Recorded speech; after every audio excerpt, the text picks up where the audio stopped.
Welcome to Strip Coverlet, where we squeeze the bigger picture out of literature. I'm Adrian Fortner, and we are here for another poetry discussion as we inch ever nearer 400 poetry discussions in the Poetry Discussion playlist here on the channel. Today's poem comes from W.B. Yeats, When You Are Old, and it reads as such.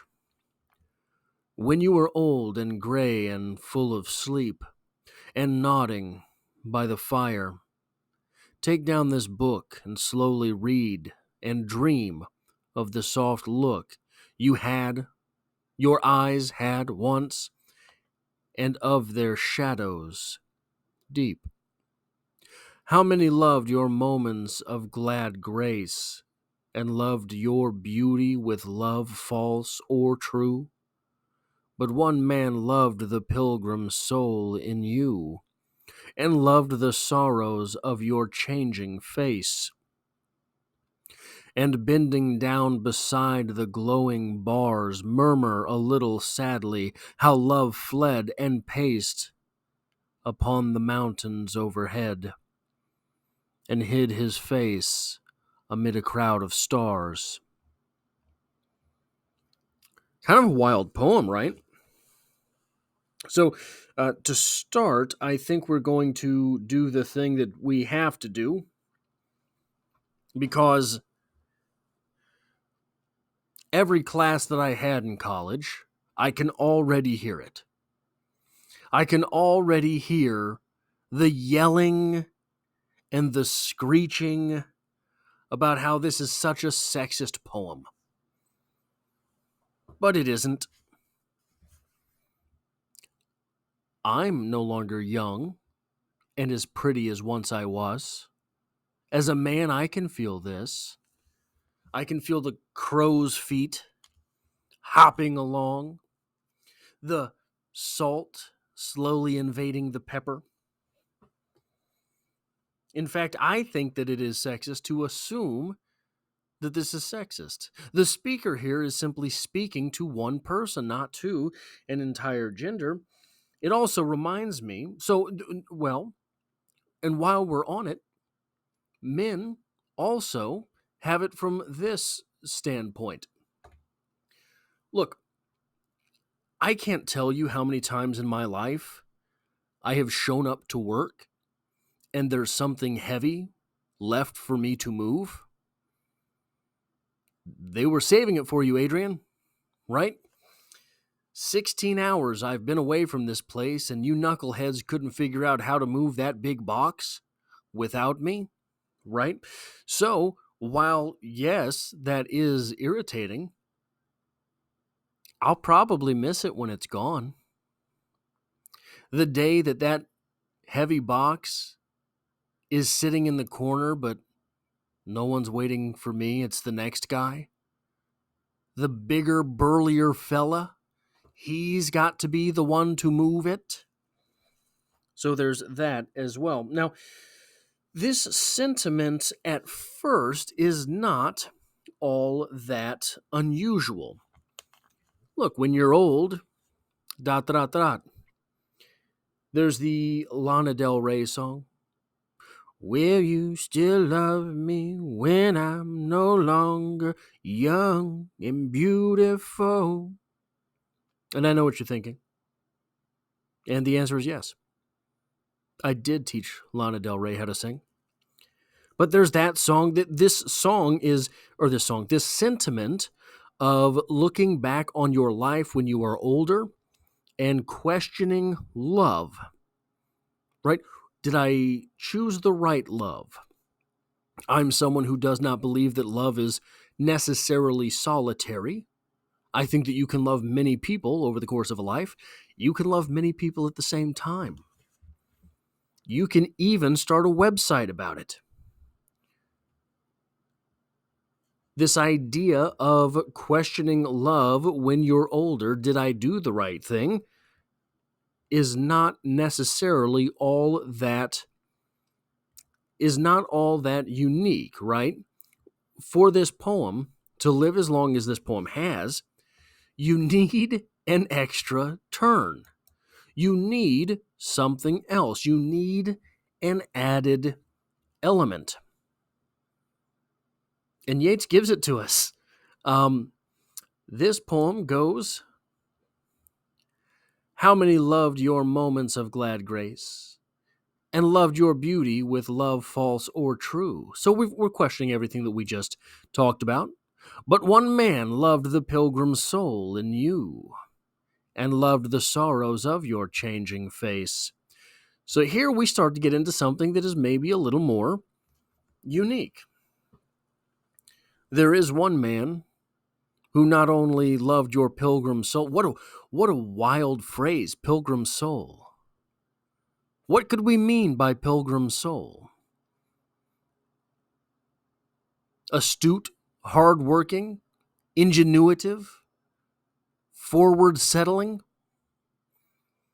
and loved the sorrows of your changing face. Not only, baby, did I love you, but I loved all of the BS that came with you and made you the wretched old hag that you've become. I would have been there for you. And bending down beside the glowing bars, remember, we're by the fire here. Bending down beside the glowing bars, murmur, a little sadly, how love fled, and paced upon the mountains overhead, and hid his face amid a crowd of stars. There is, since we're referencing songs, there is a song called Nothing Compares to You. From what I can find, I believe it is a Sinead O'Connor song that was redone by Prince and was redone by Chris Cornell. What a wild trio of individuals. How disparate, but each one of them makes it their own. I think that Chris Cornell may be the second greatest male vocalist of all time, next to Freddie Mercury, but Prince's version is probably the best. There's a line in that song. That song is about the speaker's love leaving them, and the speaker goes to the doctor, and the doctor says, you better have some fun while you can. But what does he know?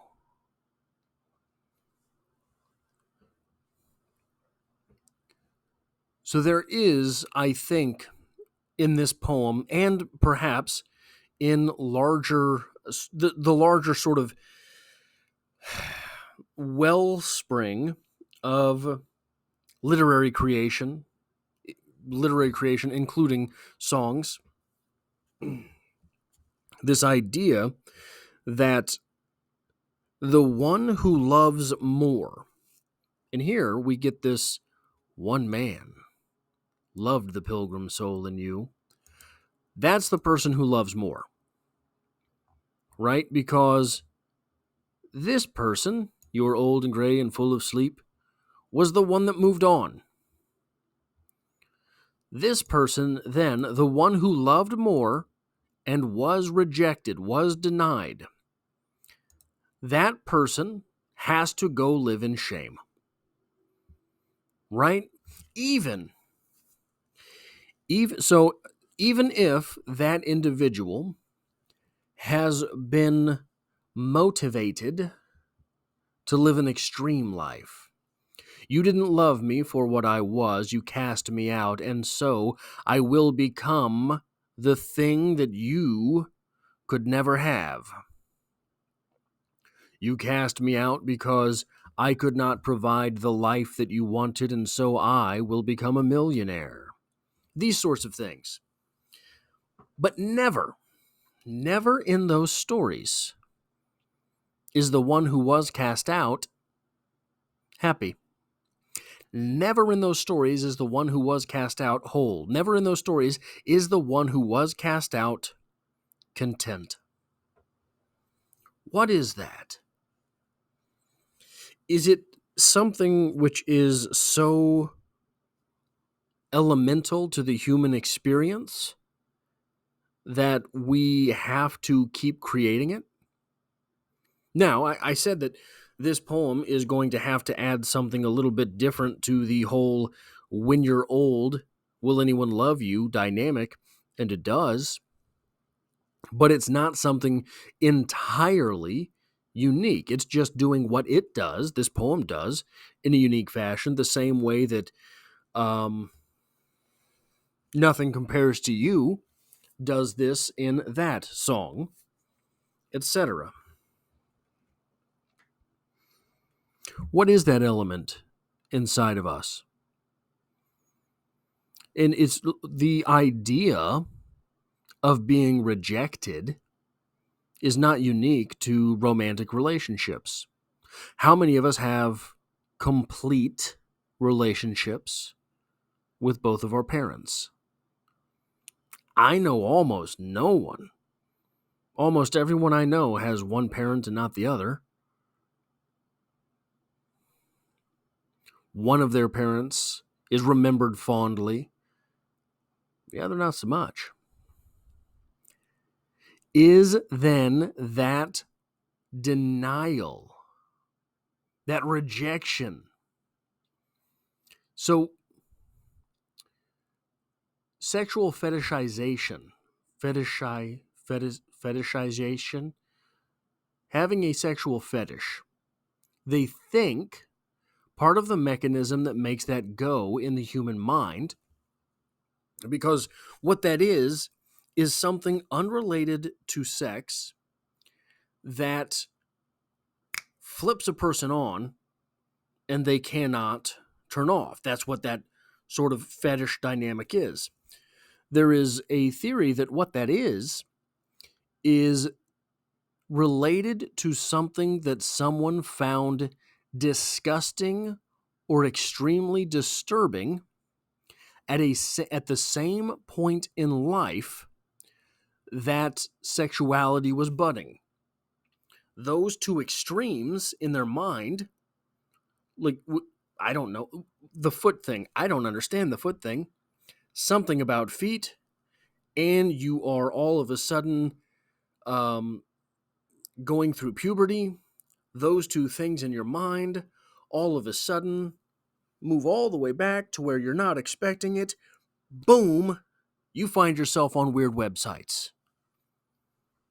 Is this idea, is this longing, is this need from the one who is rejected to overperform but still not find peace, still not find wholeness, still not find happiness?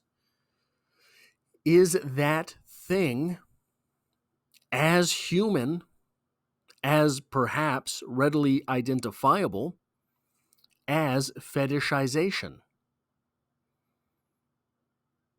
Fetishization sounds almost like an ice cream place. Fetishization. I suggest you do not make an ice cream place called Fetish Ice Nation. But if you do, I want a cut. I refuse to think of what the flavors would be. Sweaty socks. I really don't get that one. But anyway, it is interesting to think about the recurring themes of the human dynamic that are palpable, that we know them, we see them every day, we experience them, but we don't have a word for them. We don't know how we expect them, only that we do. In fact, probably we don't even know that we do. It just feels right when it happens. The jilted lover who shuts themselves off from the world never feels, probably, out of place. It just feels like the natural progression. That is all I have for this poetry discussion. If you like or appreciate what I do here on the channel, hitting the like button really does help me out, as it tells YouTube to share this video with other literature lovers. And if you find yourself here by chance but not design, literature is the only thing I talk about on this channel, and there is poetry every Monday. So, hey, I hope to have you back for the next one.